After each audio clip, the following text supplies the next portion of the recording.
Oi, gente, tudo bem? Aqui é a Cris e esse é o meu mundo de histórias. Hoje a gente vai falar sobre o livro A Dama da Meia-Noite, da Tessa Dare. Eu gosto muito, quem me acompanha aqui sabe que eu gosto muito dessa escritora. A Tessa Dare, ela faz uns livros muito bons, não só porque são romances de época, mas eu acho que ela escreve romances de época com conteúdo, com uma história boa, profunda, né? Que faz a gente refletir sobre outros temas que não só o envolvimento do casal central, né? Apresentando, né, essa edição aqui, livro físico, né? Ela foi lançada pela editora Gutenberg, tem 284 páginas, né? É um livro que não é tão assim grosso, é bem. A capa é lindíssima, nossa, eu fiquei apaixonada por essa capa. E assim, não é um livro assim difícil de ler, ele é uma leitura bem assim, bem gostosa, bem fluida, bem assim fácil. E ela conta a história da Kate. A Kate é a nossa personagem principal. A Kate é uma jovem que ela é órfã, ela é professora de música, né, de piano e de música em geral, e ela mora num vilarejo chamado Spindle Cove. Spindle Cove, pelo que o livro, né, nos conta, abriga mulheres assim independentes, ou que não têm família, ou que precisam trabalhar. Enfim, é um lugar assim que acolhe esse tipo de moças, né, que não foram tão privilegiadas assim no nascimento. Então a Kate vive nesse lugar, e esse lugar também é um lugar onde famílias nobres vão passar assim o verão, né, um lugar de veraneio. Então ela tem assim que ela consegue as suas alunas, né, para dar suas aulas de piano e de canto e etc. E ela usa o local, né, uma taverna, né, para dar essas aulas para as alunas dela. E ela sempre reparou num soldado que senta ali, né, constantemente. Ele é um soldado que faz parte da milícia que toma conta desse local. E ele é um cara que, assim, ela já tinha reparado várias vezes que ele fica sentado bem no canto lá da taverna, no escuro, isolado, sozinho. É um sujeito carrancudo, é um cara meio antipático, apesar de ser assim, né, ter uma postura assim, é alto, é bonitão, não sei o quê. Ela repara sempre que ele é muito assim, tem sempre o rosto fechado, né, uma expressão fechada, bem carrancuda e tal. E assim, às vezes ele meio que atrapalha as aulas dela, porque ele fica dando uns olhares para as alunas, assim, tipo, ai meu Deus, essa daí canta muito mal, ou essa daí toca muito mal, e desencorajando, né, as alunas dela. Então ela fica meio assim brava com ele, por ele estar ali sentado encarando e atrapalhando, né? Então, ok, um belo dia, né, continuando a história, né, ela conhece esse cara assim de vista, mas eles nunca se aproximaram. E um belo dia ela decide, né, como muitas pessoas que são órfãs, né, têm essa curiosidade de saber sobre o seu passado, sobre seus pais biológicos, né, de onde vieram, né, como foi o seu começo. E ela decide voltar até a escola onde ela foi criada. Ela foi criada num orfanato, né, barra escola para meninas, e ela foi deixada lá, né, desde muito cedo, ela não lembra exatamente desde quando, e ela volta nesse orfanato querendo saber de alguma maneira se as pessoas de lá têm informações sobre quem é a mãe, quem é o pai, como ela chegou até ali. E ela foi muito mal recebida pela supervisora ou diretora, né, desse lugar. Ela, né, não sei por que essa mulher é uma pessoa amarga, é uma pessoa ruim, né, grosseira, e distrata ela, né, e ela sai de lá muito magoada nesse dia. Ela fez uma viagem, né, para ir do vilarejo onde ela estava até esse lugar, e ela foi distratada, e ela sai de lá assim bem, bem magoada, bem ressentida. E então acho que nesse clima, né, dela estar assim um pouco transtornada, ela cai, né? Ela sofre um pequeno acidente ali na rua desse outro, né? Dessa outra cidade, desse outro vilarejo. E ela derruba as partituras que ela tinha comprado com pouco dinheiro que ela tinha nessa cidade. E ela cai e ela quase é atropelada, mas ela é salva, né, em cima da hora por quem? Por quem? Por quem? Claro, aquele soldado, né, que ficava sentado lá no canto da taverna, atrapalhando e observando ela, assim, sempre, né? Aí nós somos, né, apresentados ao Cabo Thorne. É, Cabo Thorne, né? Ele é chamado assim de Cabo Thorne a maior parte do livro, né? Eu acho que para enfatizar que ele era apenas assim um soldado, ele não tinha nenhuma grande importância, né, no regimento dele, ele era apenas mais um soldado. Então ele, a maior parte da história é chamado só de Cabo Thorne, mas o nome dele é Samuel. Então ele salva ela, né, nesse momento que ela cai, é quase atropelada por uma carruagem. E daí ele decide levá-la de volta ao vilarejo de Spindle Cove, onde os dois residem na realidade, né?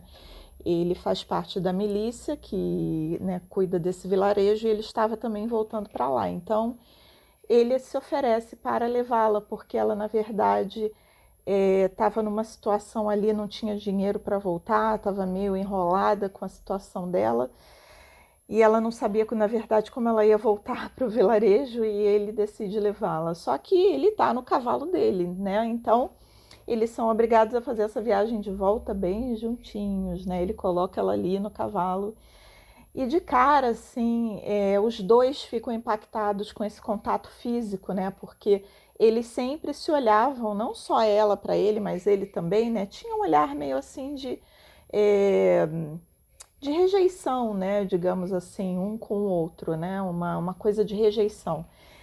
E assim que eles sentam juntos, né, e viajam de volta, eles na mesma hora vem aquele impacto assim de que o contato físico deles dois é muito bom. Eles sentem aquela química, aquela coisa, né? O coração, né, começa a bater mais forte, aquela sensação toda. E daí eles começam a conversar, começam a se conhecer.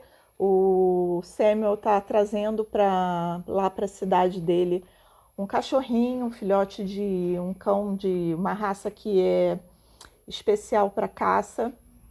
E ele, né, conseguiu esse filhotinho que ele ia levar, que na verdade esse filhotinho faz parte de um plano que ele tinha para o futuro dele, que era se desligar da milícia e se mudar para a América, né? Viajar para os Estados Unidos, né? Os Estados Unidos estava ali no seu início, né, de povoamento e ele tinha essa ideia de se desligar da milícia e viajar e começar uma vida completamente nova do zero. Então, para isso, ele tinha adquirido esse filhotinho para ajudá-lo, né? Porque ele provavelmente ia ser fazendeiro, né? Ia comprar umas terras e ia precisar de um cão de caça para auxiliá-lo.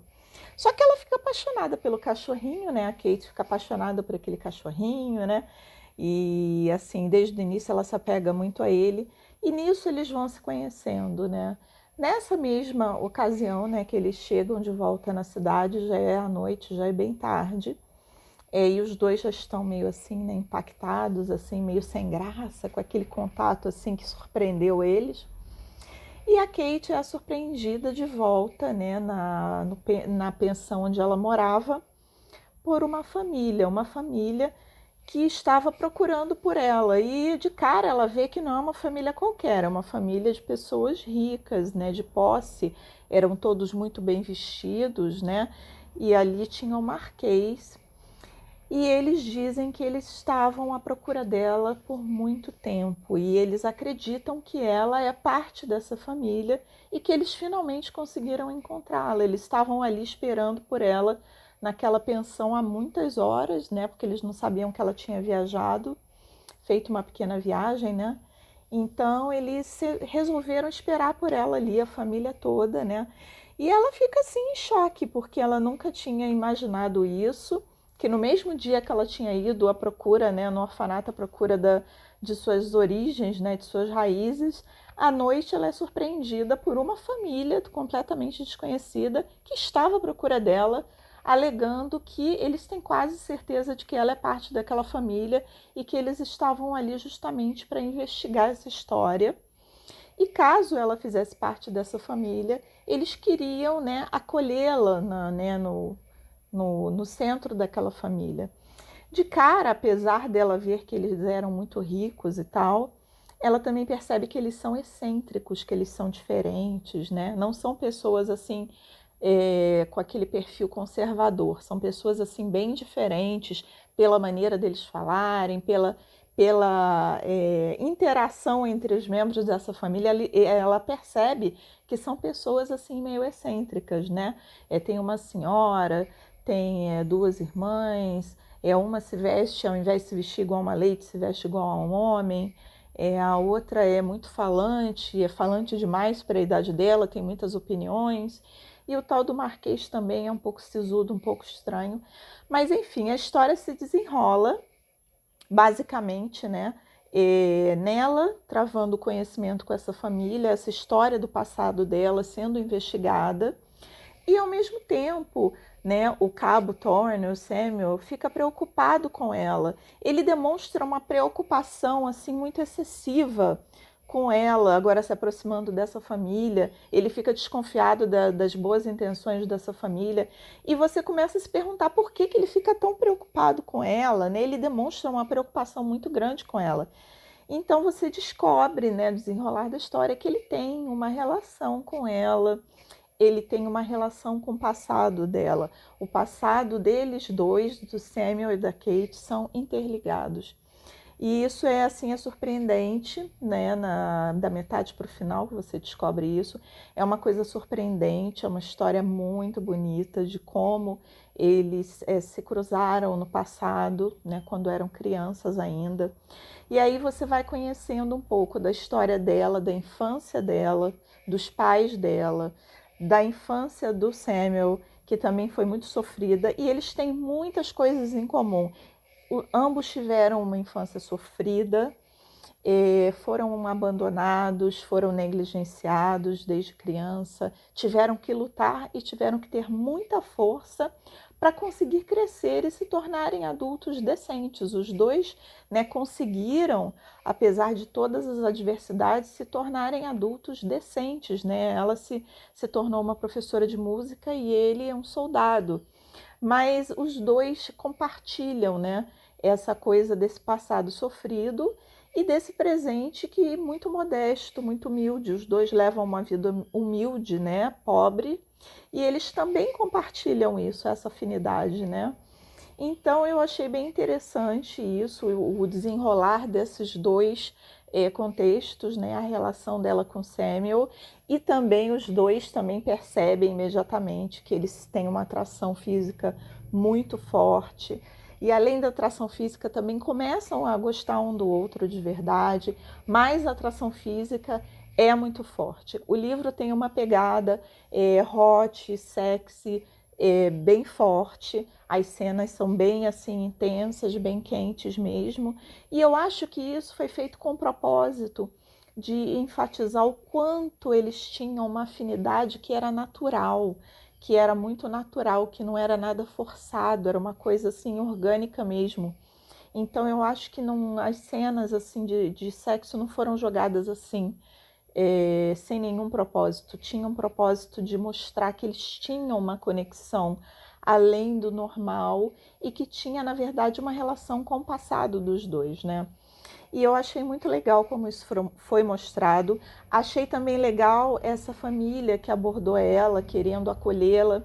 E você fica meio assim, tem até uma pegada de um pouco de suspense, de mistério. Você fica desconfiada dessa família, das boas intenções dessa família.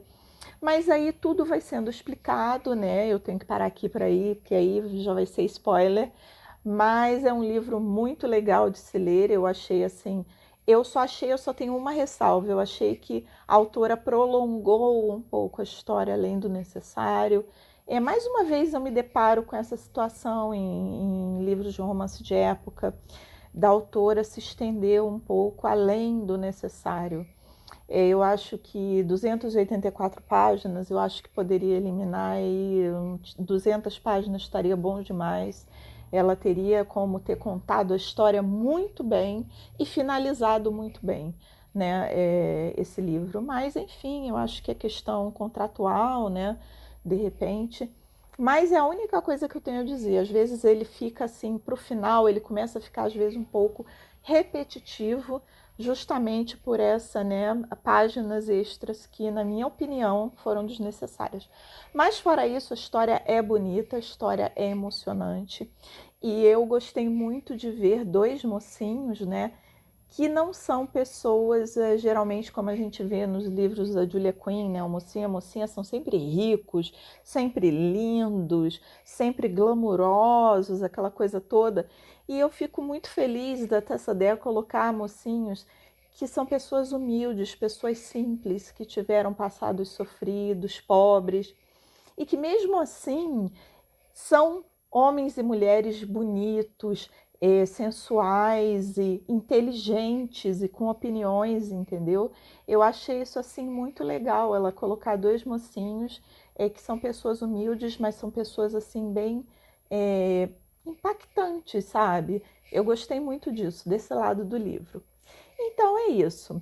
Esse foi o vídeo de hoje. Eu espero que vocês tenham gostado. Se vocês tiverem qualquer observação, por favor, coloque aqui nos comentários. Comentem se vocês já leram esse livro ou se ficaram com vontade de ler. Qualquer crítica que possa me ajudar a melhorar nos vídeos, por favor, deixem aí também nos comentários.